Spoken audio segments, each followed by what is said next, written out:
about the setting that Scripture takes place in. So this is what I told myself I would not do before I went on my 2-week Israel trip. The reason why we are having a kind of a recap tonight of some of the things that I learned while I was in Israel for 2 weeks is I was sitting there the last day talking to one of my friends who had made the trip, and we both kind of expressed how that we felt a certain weight of responsibility from all that we learned. We both learned a lot more than we expected to. Um, and to work through different ways, different things that we can bring back to the ministries that we're involved in. Um, so this is my attempt to do some of that. A lot of the stuff that I learned on the trip, I'll be trying to bring in more. I'll talk more about that a little bit later in coming studies. But I did want to talk to you guys about 3 major things that I learned about how the land affects the Bible itself and affects the context that we read Scripture in. So what I'll do is I'll talk about those 3 things, and then you guys can ask me any questions afterwards. And if you hate this format and think it's stupid, don't worry, we won't ever do it again. So it's kind of a one-time thing. It's a one-off study here. So so what are we talking about? So I went to Israel for 2 weeks, July 1st through the 14th. I was auditing a graduate level class called Jesus and His Times. So the class focused on the Second Temple period, so the time of Herod, when Jesus was alive, and focused on how that particular context shapes some things in the New Testament. Not much, Bob. We're just giving the intro. We bought you some time by doing prayer requests at the beginning. So that was kind of the context. That was a class. What the class was every day was we followed an archeologist around to different sites in Israel and the West Bank, sites that kind of related to Jesus' context. And then we had one day with a rabbi. He called himself the token rabbi. Hilarious guy, by the way. And then one day with a kind of a world famous archaeologist named Dr. Gabriel Bakai, who has had a ton of archaeological discoveries, including the oldest recorded passage of Scripture found. Just 2,800 years old. No big deal there. So yeah, so that was it was pretty cool. It was a good experience. I did not kind of what I'd hoped to get out of it was a better context for the New Testament and the Old Testament, which I got more than I expected to from that. And I kind of hope to get some firsthand kind of look at the political situation over there today. I don't want to talk about that tonight so much in the study, but I did get a good look at that. Not as much as I would have hoped to, but it was really interesting. That was interesting. So I was not hoping for kind of a mystical experience, a see the sight sort of thing, a spiritual experience. People have talked about like, well, when you touch the Western Wall, it shakes in your hands. Yeah. That's great for some people. That's not why I was going. I was going for the academic element, and I got way more out of it than I wanted to, which is great. Great. I was also not hoping for food poisoning or a trip to a Middle Eastern prison, and I also managed to avoid both of those. So yay for that. Yeah, didn't bring any relics. Sorry. So what did I learn? What did I take away from this? Too much to kind of summarize easily, and also not nearly enough. I feel like that was one of the things that I was talking about with my friend was we both felt like we just barely scratched the surface of all the things that we could have learned. And she had the advantage on me of being able to be there for 5 weeks and still said the same thing. So it tells me that like if I spent 2 more weeks there, it wouldn't have significantly expanded how I felt like I scratched into 1% of the information. But yeah, it was a lot. The first thing, kind of get into the 3 things I want to talk about. The first thing is I was really surprised how Israel was during the Second Temple period and is today a place where the present and the past kind of exist together. So a couple examples on this, and then we'll talk about why it really plays into what we read in Scripture, why we should be aware of it. Um, there was a time, 3 days that we spent up around the Galilee region, which is in northern Israel. The Sea of Galilee, as New Testament calls it, it's really a lake. Um, we've got lakes as big as it of it as in Minnesota. Some bigger, but it's really a lake. It's fresh water. It's really nice. It's like 85-degree water, Fahrenheit, not Celsius. Celsius would not be nice. And it's just a great, really green, fertile region. It's not deserty at all. And so one of the times we were up there, 'cause that's where Jesus spent a lot of his ministry, we talked about the fishing method that Jesus would have encountered. And we looked at some different ancient fishing methods. Then we stayed in this kibbutz, which is a communal farm. I got up at 5:30 in the morning because I wanted to work out on the beach. I figured I'd be alone, but I was actually there with some of the guys who lived in the kibbutz, and they're sitting there fishing. And they're not doing the kind of Minnesota fishing that we do here with the rods and reels. They were doing the actual fishing that we were studying from 0 BC or 33 AD the day before, where you have this net and you kind of walk way out into the lake and then walk around to another guy on shore, and then you have somebody chase the fish into the net. It was exactly what we had studied. I was like, wow, like this is something that is 3,000 years ago, and they're still fishing like this today. Just a small example of how the past is still very much alive there. There's a lot of political examples for it too. But this wasn't just something that it isn't just today that the past was alive for Israel, the people in the land there. It was also back in Jesus' time. So a good example of this is the route that Jesus takes back to Jerusalem when he enters Jerusalem for the Passion Week. The time when he rides in on a donkey and people have the palm leaves and stuff. There's a very specific route that he takes. He comes in from the Mount of Olives, it says, and enters through a particular gate. So we walked up there and kind of did the same thing. And it's like, okay, I don't really understand why we're doing this. And the professor had to sit down, and he reviewed some of the passages from the Old Testament where that same route is referenced. And it's referenced in a couple different places. It's referenced in 2 Samuel. It's the same route that David uses to leave the city. Because in 2 Samuel, there's some stops along the way and some events happen. It's the same route that David uses to leave the city when he flees the city from Absalom. It is also the same route that the Spirit of God takes out of the city in the book of Jeremiah. When the Spirit of God leaves the temple because God says, this situation's too messed up, I'm out. These people, I did this, I'm not having anything to do with this. So, that same route would be well known to the Jews at the time, because they all are good students of the Torah. And they would understand what Jesus is trying to do by taking a donkey through that route in reverse. It's the route that the royal line used to leave, and the Spirit of God used to leave.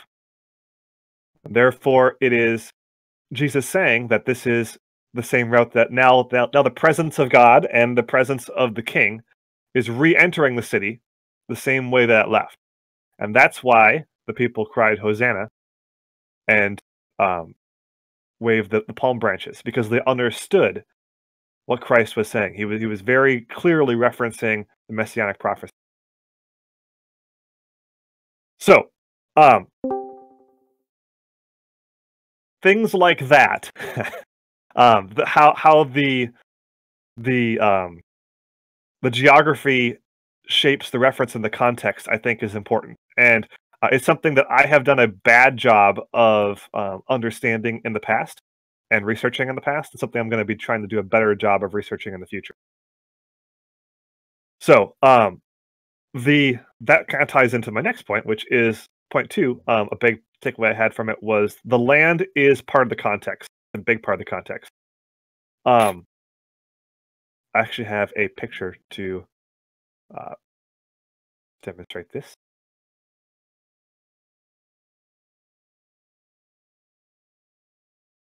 We're going to try and embed the link here. See how this goes.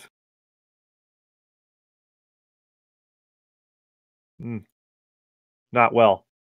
Okay.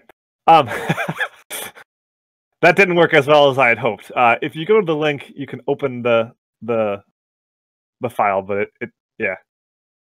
If you don't want to risk having a virus in your computer, then I understand that too. Let me try that. That's a good idea. Okay. Copy. Paste.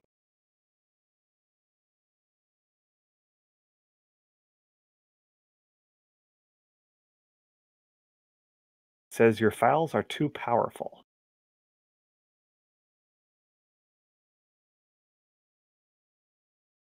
Okay. Never mind. So, yeah, sorry about that. That didn't work. Okay, so what you would see on that image, if you click the link and open the file using file browser, is a picture from Jericho looking at the Jericho Road. Okay, how's the Jericho Road significant? That's the road that is talked about for the Good Samaritan story. So the rabbi actually explains this why this particular part of the context is important. It's a desert road. You would not be traveling that road from Jerusalem to Jericho alone in most circumstances. Hey, thanks, Bob. Saved the day. So this is a picture from Jericho, Herod's palace in Jericho, looking down the road. Kind of that you can kind of see the pass curve around there, up towards Jerusalem.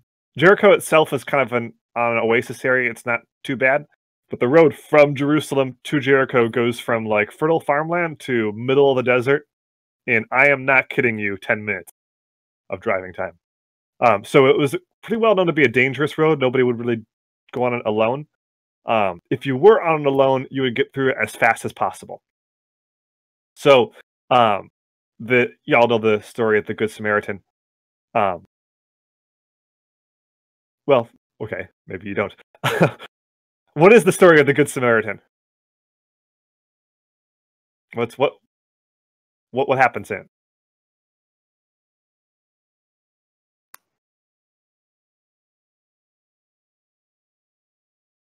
All right, I'm not using Google. I'm not cheating. All right, so there's I think a leper on the side of a road, and 3 people walk by him. The first one is a Levite, I think they're called. And the Levites are not necessarily at war, but they don't like the Samaritans, because the Samaritans are looked down upon as savages, as awful people. They just don't like the Samaritans. The Levite sees this leper, keeps on walking, says, what a unclean man, he doesn't deserve my attention. And he keeps on going. Next comes a priest. The priest sees the guy, and he says basically the same thing as the Levite. What a filthy man, I'm not getting close to him. It's not a leper, it's a man. Oh yeah, that's right, a man was beaten up. And the Samaritan comes by, and he sees the guy, and he's like, hey man, I'm here to help you. And he helps the guy, he gives him his robe, or whatever he was wearing, and he brings him to an inn, and the innkeeper takes care of him. Yep, exactly. Okay. Sweet. Good. So how does the setting here affect that? A couple different ways. It plays to it kind of gives you a clue as to the motivation as to why the priest and the Levite did not stop and help him. I know we as Protestants are often told that it was because they didn't want to be ritually unclean. The rabbi kind of straightened us out on that. As somebody from the priestly line, he explained that not only were because the guy wasn't dead yet, so he wouldn't have been ritually unclean if they'd stopped to help the guy. And if he was dead, then they were required to bury the body by regulations for the Pharisees. So either way, they're failing. Plus, as an act of courtesy. But the reason why they don't stop and help him then isn't because of a worry for being ritually unclean or inconvenienced. It's because of fear for themselves. Rightfully so. I mean, there's already one guy lying on the road that got beat up. Exactly. Yeah, there's already one guy lying in the middle of this desert path, right, with these cliffs on either side who got beat up. I don't want to get involved. I don't want to get hurt, right? I don't want to waste my water trying to help him. Water, by the way, big deal there. It's a self-preservation thing. So the priest and the Levite pass by him, and then the Samaritan stops to help him, risking his own life to do so. That changes the meaning of the parable a little bit, I think, or at least the impact of it. Yeah, I guess. Yeah, Samaritan was ripped. Yeah, So it's more of a he's putting himself at risk to try and help this person thing. Yeah. Okay. So that's one example. Two more examples of how the context kind of it doesn't necessarily change the story, but it gives some shape to it. Okay. I have another picture for this one. I pulled out some pictures to illustrate.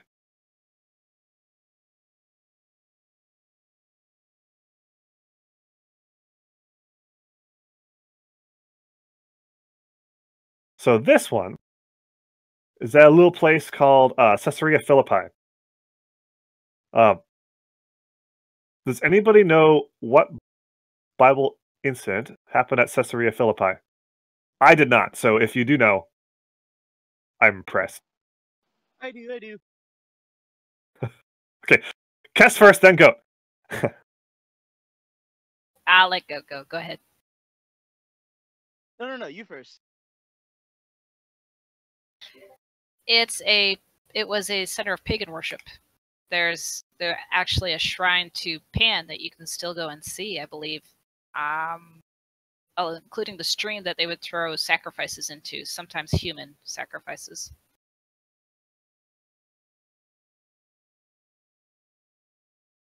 And that's where Jesus asked the disciples, "Who do men say that I am?" I am incredibly impressed right now. Do you have anything you want to add, Goat?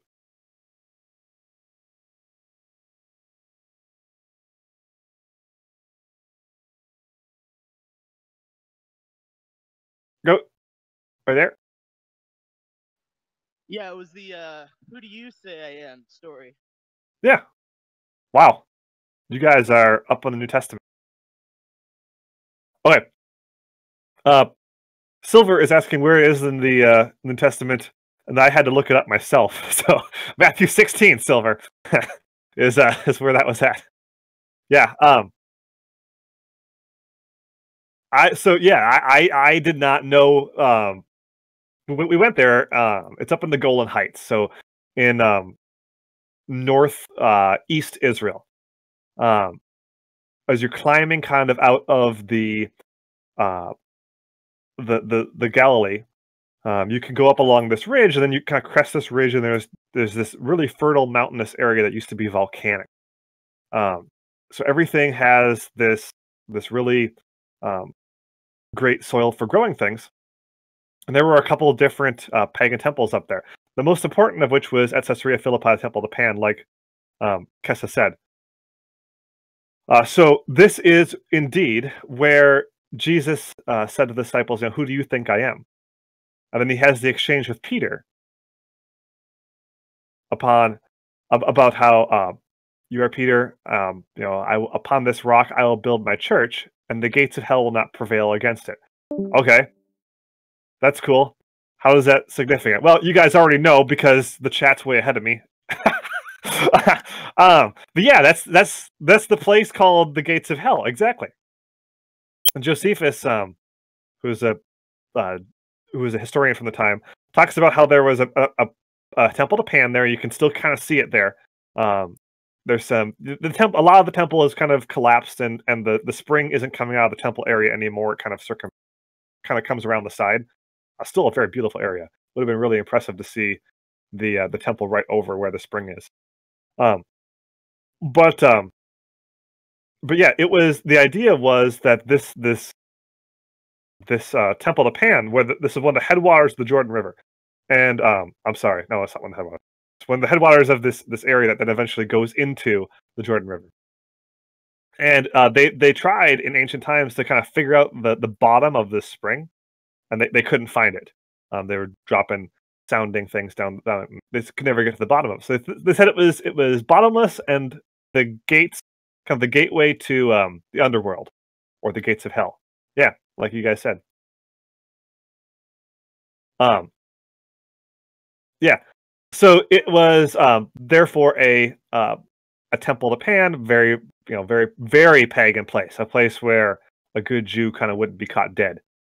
And Jesus goes up here with his disciples, and kind of uses this to talk about who he is. This is where he starts revealing who he is to his disciples. Now that there's a couple reasons why that could be significant. Number one, by going to such a Gentile place to do this, he could be kind of implying where the mission is going to be heading. Number two, as somebody pointed out at the class, no, we don't really know where he's saying when he says this rock. We don't really know where he's pointing. Right? Is he pointing at Peter? Big debate there with the Catholics and the Protestants. Is he talking about the rocks in this region, which is it's a sort of rock that holds its water well. It's very fertile. It's good for farming and bearing fruit, as you can kind of see in that picture. There's trees and stuff all around. Is he talking about that? Regardless, I think it's interesting. He says the gates of hell will not prevail against it, when he is literally standing where they think the gates of hell are. Right.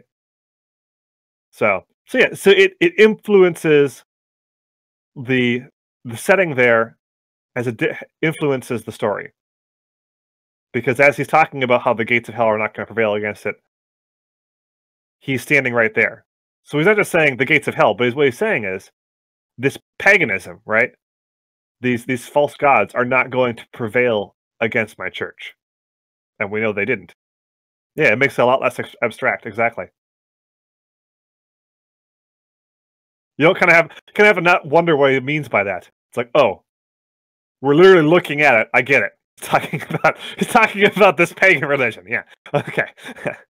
So that was, and that was what was really interesting to me, was a lot of these things got less abstract and more concrete from the setting. So show and tell. Jesus isn't being as cryptic as we kind of think he is. He's a lot of times sitting here talking about, standing in front of what he's talking about, so his audience wouldn't sit there and wonder, man, I wonder. Just like the whole riding into the Jerusalem on the donkey thing, right? We kind of go, well, that's kind of, I could see how he'd be implying he's the king. But because he's taking the route that everybody knows that David took out of Jerusalem when the crown left, and the route that the Spirit of God left when leaving Jerusalem in Jeremiah, and he is now re-entering the city from that with the royal imagery, he's obviously talking about how this is the king returning to Jerusalem. Yeah, gotta make sure Peter gets this one. Exactly. Yeah, he's not as subtle as we think he is sometimes. Yeah. Okay. One more. This is from Acts. So, Caesarea. Obviously, you guys have a much better understanding of the context here than I ever did. So, why don't you guys explain to me what Bible story happens in Caesarea?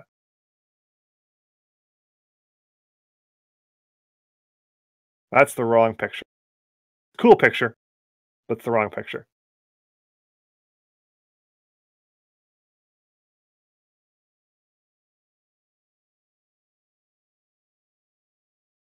Picture.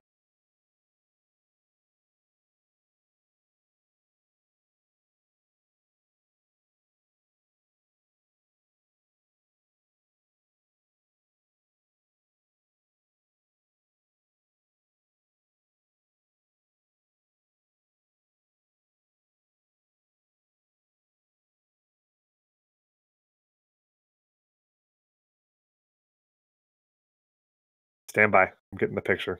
I'm gonna go into my OneDrive here.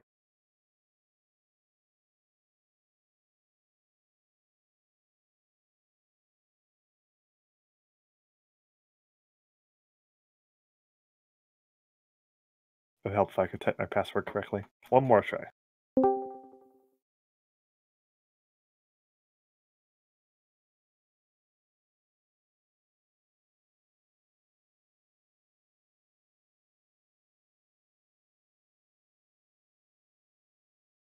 This is a pretty gimmicky picture, but bear with me.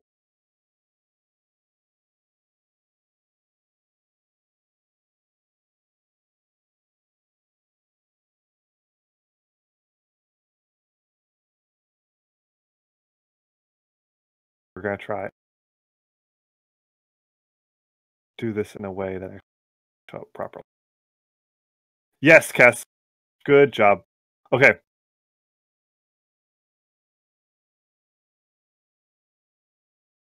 It is indeed the centurion who sees the... Okay, so let me sorry, this is taking way longer than I thought because I had the...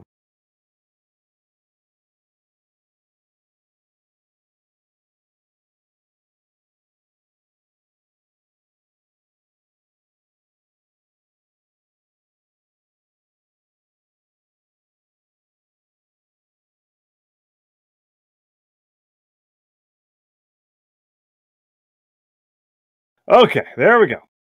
So, this is a picture from Caesarea. Caesarea is on the Mediterranean coast. It is was an artificial harbor. There was no harbor there, and Herod the Great dropped in a harbor. He used cement that would dry underwater to create his own artificial harbor, specifically for the purpose of bringing in more Roman money, Roman culture, and Roman influence. So, why does that matter? If you were a Jew who is trying to preserve your culture and keep the pagan influence out, this is a place that you would not like. In fact, this is the place where the revolt against the Romans began. Unsurprisingly, it was an incredibly pagan place. It was the only place to all the pagan cities that we visited, all the Greek and Roman cities, which were incredible, by the way, that had actually Greek and Roman statues. Big deal, because you weren't supposed to make statues and idols in Israel, obviously, but they had them in Caesarea. So, kind of a huge center point of Roman power and authority and pagan religion in Israel. This is the place that Peter is called to go to when he is called to go to the Roman centurion who wants to come to Christ. Peter is told in a vision to you can read about it in the book of Acts. It's in Acts 11. But he's told in a vision, basically, to accept the Gentiles.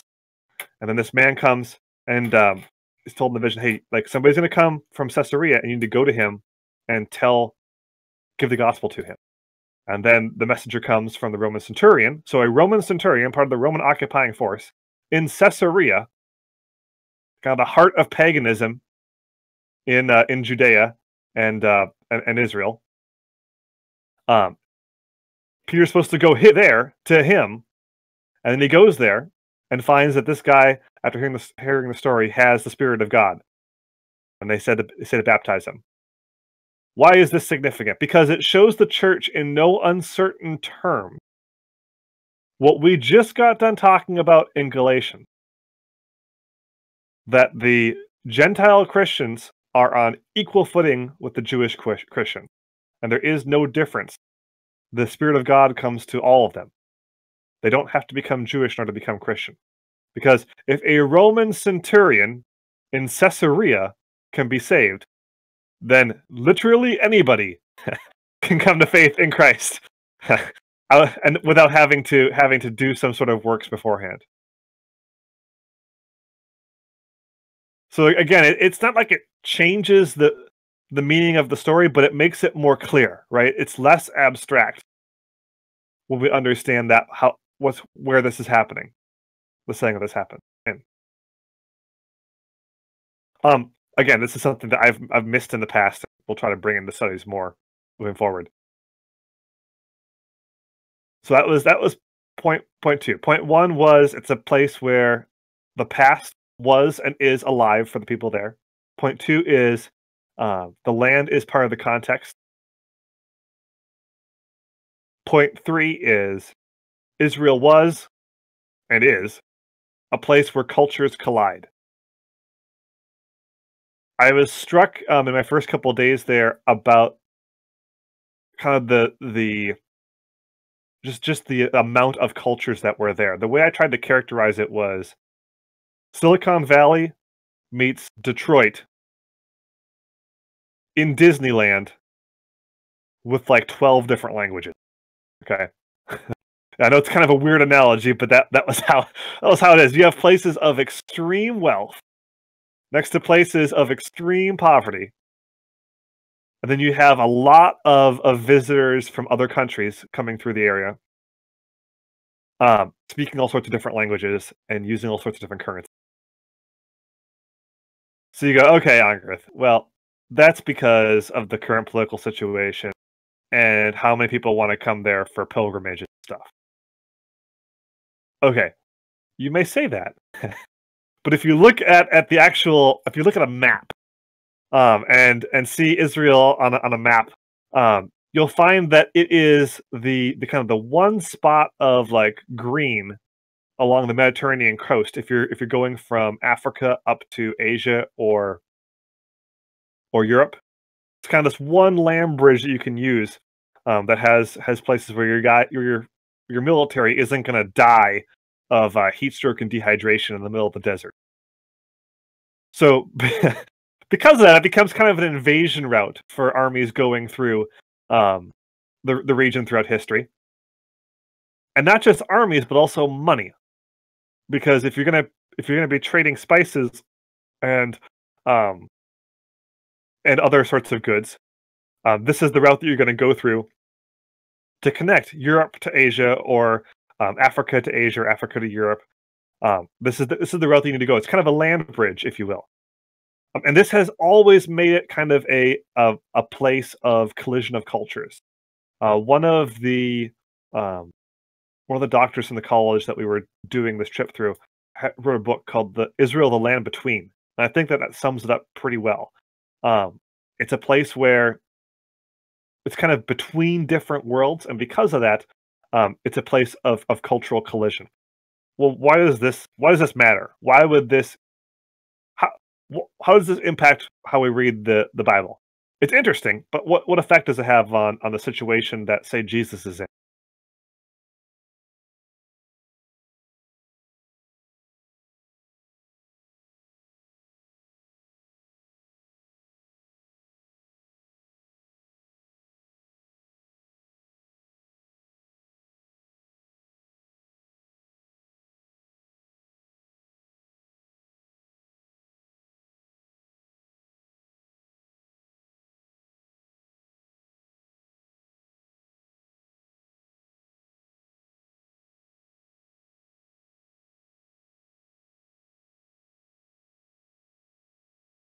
I can repeat the question. How does knowing that Israel's kind of the land between, the place where lots of different cultures and forces are colliding, how does that impact how we read the New Testament? What effect does it have? What does it say about the situation that Jesus is walking into?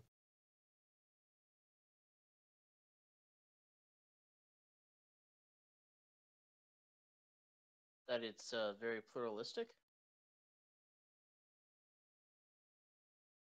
That's a good guess, yeah. It isn't, though. I mean, the Pharisees are a reaction to it. So this is that's a good discussion point, though. Okay, so yeah, there's a lot of ways why it affects it. Okay, so number one, it explains some of the weirdness of the Old Testament. Why in the heck do the Israelites keep falling into pagan worship? Like, we read it, we're like, why? What are you guys doing? Well, because they're in a place in the world where they have a lot of influences coming in from the outside, right? Even if they're trying to be good Jews, you have the Phoenicians and the Assyrians and the Persians and the Greeks who are always coming through the region with their own styles of worship, right? Yes, yeah, we're getting that, Kessa. Yep, exactly. So because of that, they're constant. These are the people who are not just bringing in their religion, but they're bringing in nice things. They're bringing in culture. You want to be nice to them. You want to be friends with them, and all of a sudden, to maybe you're marrying their daughters or vice versa. They're part of the family now. And because of that, the modes of worship overlap too. Right? So it's understandable how they could keep falling into this. When the Israelites come back from the exile, they have a huge dust up with the Samaritans. We talked about that. But one of the things that they do well, from a Jewish sense, is maintaining the purity of the worship, if you will. They don't really get into idol worship after that. They kind of realize that was a really bad thing, and they get very protective of their own culture.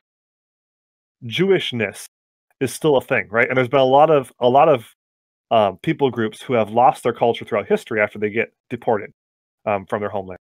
But the Jews come back to their home, and they maintain the purity of their religion, of their worship, of those sorts of things. They still do their customs. When Jesus' time, even though they've lost their home and then come back to it, they're still Jews. They are worshiping very similar to how they worshipped in the time of David, which is a huge thing for the ancient time. And it makes sense because it really shows why the Pharisees then are so defensive, like Kessa said. And it makes them more sympathetic in my mind, because in this world where they've had lots of different people try to destroy, what it means to be Jewish, and either aggressively, like the Persians. I'm sorry, not the Persians, but the Assyrians and the Babylonians, or like kind of subtly, like the Greeks with Hellenism, and then not so subtly once the Sassanids kind of defiled the temple, or subtly like the Romans are starting to do. Whether it's aggressively through military or subtly through culture, they've had a lot of people who have tried to and continue to try to pull them away from worship of Yahweh and to make them less Jewish. So the Pharisees, the Sadducees, are kind of the if you will, I'm co-opting the term, but kind of the more liberal, more accepting, more pluralistic, more like, hey, we can be Jewish and Roman, and it's cool. I want to be, culturally Roman, dressing like a Roman, have a house like Romans, those sorts of things. But the Pharisees are the ones who are like, no, we're Jewish. They're the conservative, kind of rural, make Judah great again people. And it's interesting because we can kind of understand where that would come from, right? Because they've had so many external influences. The rabbi, who when we spent the day with him, he made the case that Jesus was a Pharisee. I'm like, that's stupid. There's no way. But then as the days went on, and we talked more about the context and the sorts of things that how Pharisees taught and the sorts of people that they taught to, it made more and more sense. He's hanging out with Pharisees. He's criticizing Pharisees, but he's criticizing them to their face. He's eating with Pharisees. He's hanging out with rural people. He's doing his ministry in Galilee, which is a Pharisee stronghold. He is speaking in parables to the common people, which is something the Pharisees did. And if you didn't know if you were just walking into the situation with no context, you would think, oh, this is a Pharisee teacher who's kind of like radical. Yeah, so it's interesting because the context, I think, makes the Pharisees a little bit more sympathetic, and therefore makes the cautions against them a little more applicable to us. And I think it also makes the people in the situation, including the Sadducees, who Paul has some pretty serious dust ups with, because Paul is a Pharisee. He has dust ups with the Sadducees and didn't, about certain things. But it makes some of those things more understandable when you realize this is and always has been a place where these people are constantly having to kind of fight to maintain their own identity. And it makes some of the things like the Judaizers, like we talked about in Galatians, it makes it understandable why they're doing what they're doing. They're trying to do everything they can to preserve that Jewish identity. So theologically, that's a good question, Kess. And there we debated that quite a bit. At least philosophically, it's the group that he would align with most. Darn it! I'm literally typing out a message that basically says that. Thank you. That's great. Cool. Because his theology is interesting, right? Because he tells the people, yeah, you can do what the Pharisees tell you, but they're having it. You do it for the wrong reasons, and they're doing it for the wrong reasons, right? Do what they say, but don't do what they do, sort of thing. So it's almost like he's like, you're close, but you're so far because your motives are so wrong.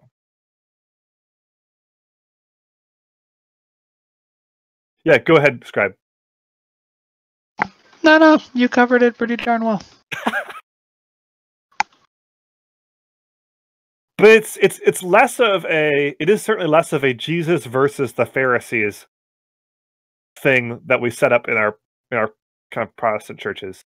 That was very much, at least from the people there, and from the rabbis who came from that tradition, would have seen it. Go ahead, Winged. Oh, I randomly managed to get a DK in that. Cool. It kind of makes another point. Maybe I missed this, but it kind of makes you think this. Maybe this is why the Pharisees were so zealous when it came to their denunciation of Jesus. Because if philosophically he was in their camp and yet he denounced them so strongly, it would make it look like there was such a powerful division there, and they're like, look, we got to deal with this guy so that it doesn't look like there is chaos in the ranks of our of our organization. Yeah. And a number of other things aside, but Jesus was really, for all intents and purposes, if you view him through the lens of being a Pharisee, as a sort of identity, he really just threw a monkey wrench into everything the Pharisees did, and it's no wonder they treated him the way that they did. Yeah, because in their eyes, he's undoing all this great work that they've done, right? Like he's kind of hijacking the movement. We can't have that. So yeah, no, it does make more sense. And it makes sense as to why Jesus is coming after them so strongly too. Because he sees that they're twisting the truth to pull, for their own kind of benefit.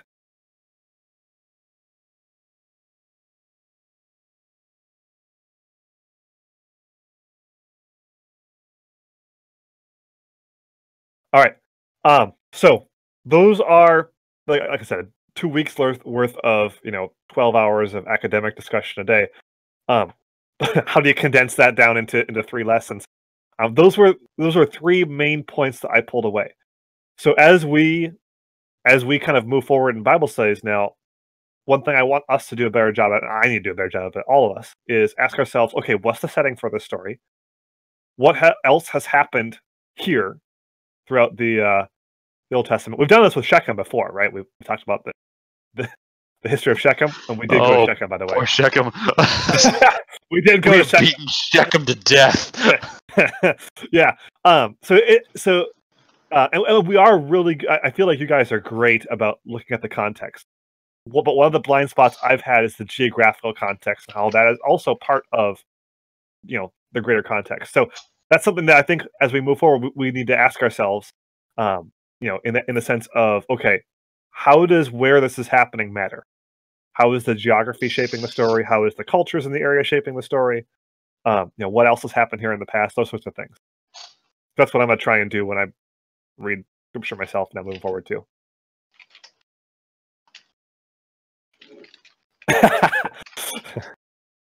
You guys should come next time.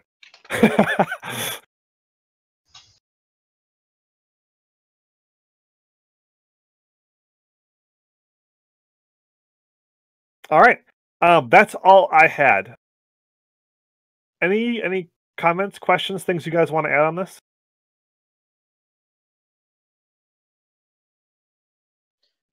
What was your biggest surprise on the trip?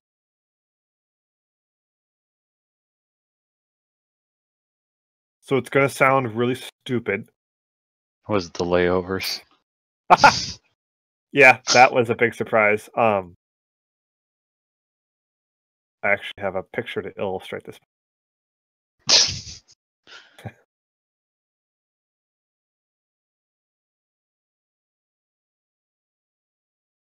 Come on, Discord. Pull in the picture. Help me out.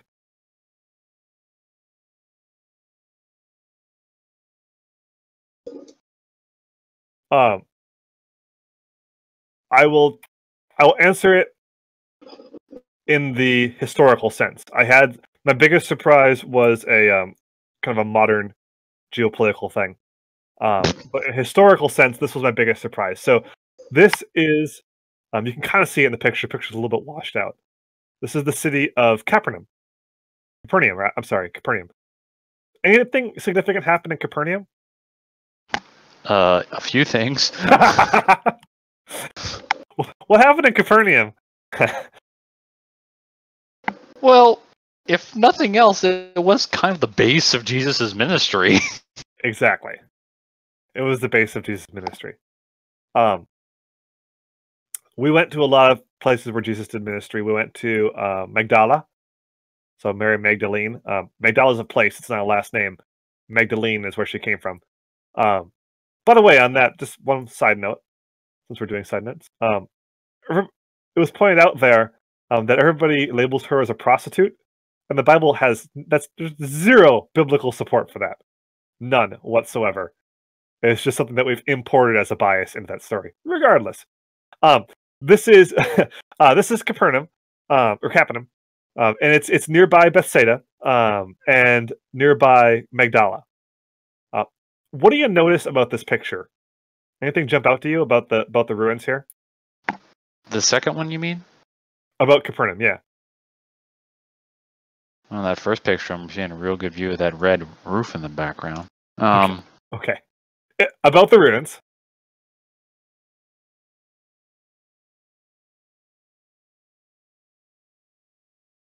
What color is the wall in the background?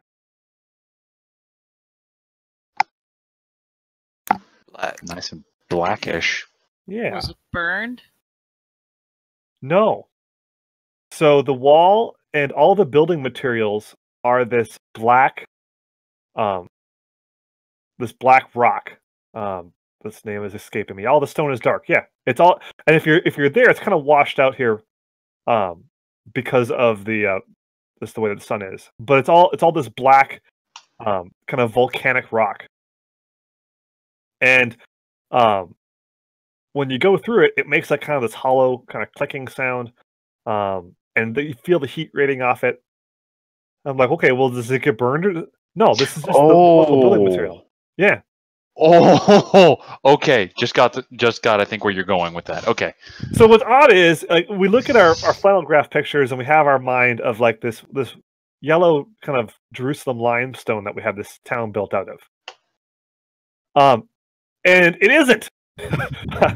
Jerusalem is, but this whole region is kind of the rocks and the building materials are this dark black kind of volcanic rock.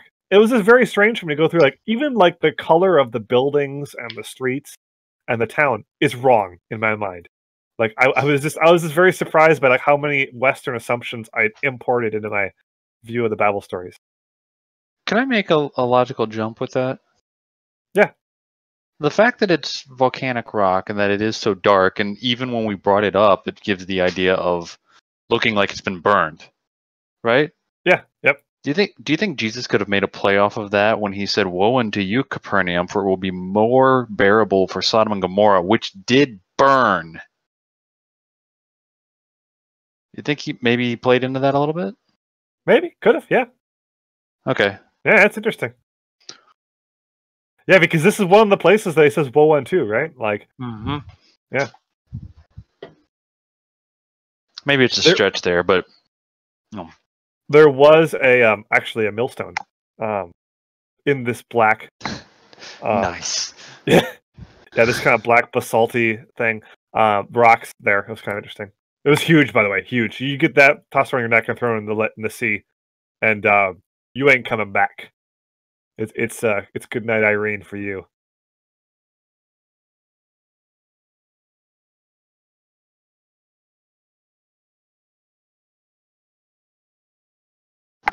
So yeah, small surprise, but a big surprise for me because it was all about the setting and just how I'd gotten it wrong in my head the entire time. You guys are gonna pull me back out if you throw me in the lake. Yeah, that's a negative Ghost Rider. Yeah. The millstone wouldn't even notice you. Yeah, exactly. Any other questions? Things you guys want to add?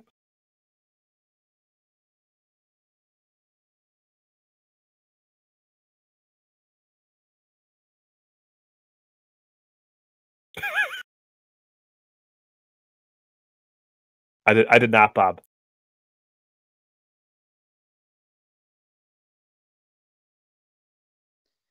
Do you have a favorite biblical story that you saw the location of, the believed or approximate location of, that was pretty exciting? Yeah, but I have a picture to illustrate it. I actually saw the past because we, how we did the 1 Samuel 14 study before I left about Jonathan and his armor bearer. I got to see the past when that actually happened. That was pretty cool. I was freaking out. Didn't you messaged that to us when it happened? Yeah. Yes, Yeah. yes, he did in caps. Yeah. Yeah. He's like, oh my gosh, guys, it's right here. We're past it right now. And just stuff like that. How tall is it? Like, how high would they have had to climb? It's pretty high. Yeah, it had to climb quite a bit. And when they say like hands and knees, it's because they're clambering up like the ledges. It was in the kind of this limestone area. So you're clambering on your hands and knees up this ledge. You're not going up that with sword in hand. So it was like the Princess Bride scene where he's scaling the cliffs of insanity. in a sense, I guess. It would be a shame to kill you. It would be a shame to die. Yeah, it was pretty steep. Yep. And you can see why the Philistines would have put an outpost on top of it too. Great sightlines.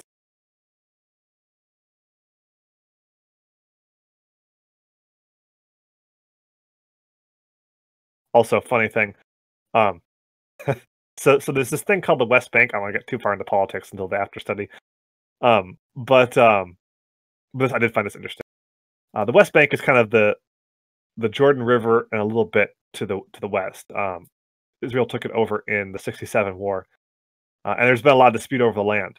So you'll have these areas in it where you'll get to these checkpoints. There's these signs that say you're entering an Area A zone of the West Bank. No Jews are allowed in there by the people that are governing it.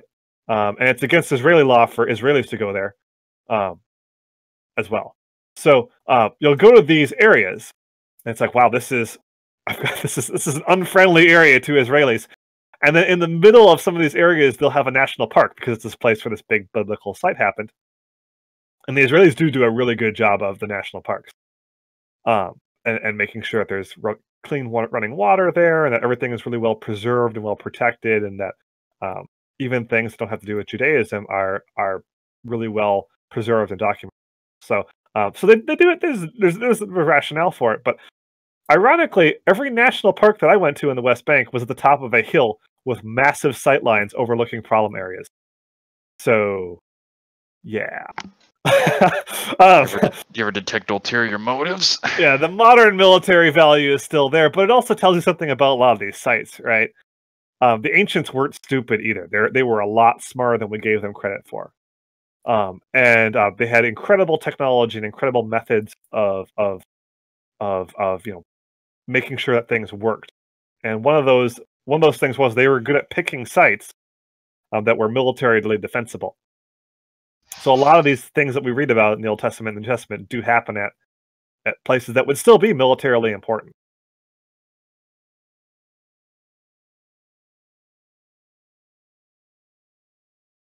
That was another big surprise.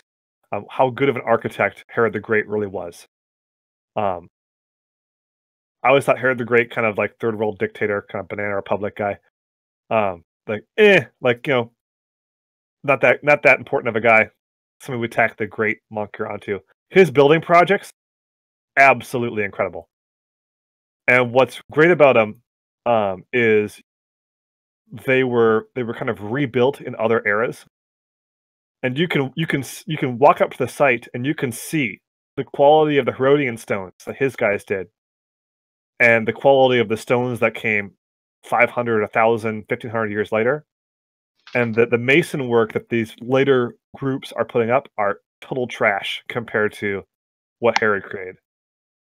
So I always talk about this historical snobbery, right? The idea that as things as technology gets better, like we look at history as if like technology is a curve and it's just constantly going up, and that is not the case for most of human history. After Herod kind of left the scene, the architecture and the mason work afterwards was not up to that level for 2000 until 2,000 years later. So, and there's really cool parts in Jerusalem where you can actually see the walls from different eras. They've excavated them, especially in the Jewish core. They do a really good job of doing open air museum. You can see the walls of different eras next to each other, and there's just such a different quality on, like, say, the wall of Hezekiah's wall, versus the wall that that Suleiman put up in 1500. Hezekiah's wall's way better. It's 2,000 years older, but it's just wider. It's better constructed. All this stuff. So that was a surprise for me, was how great of a builder Herod the Great was. I was impressed.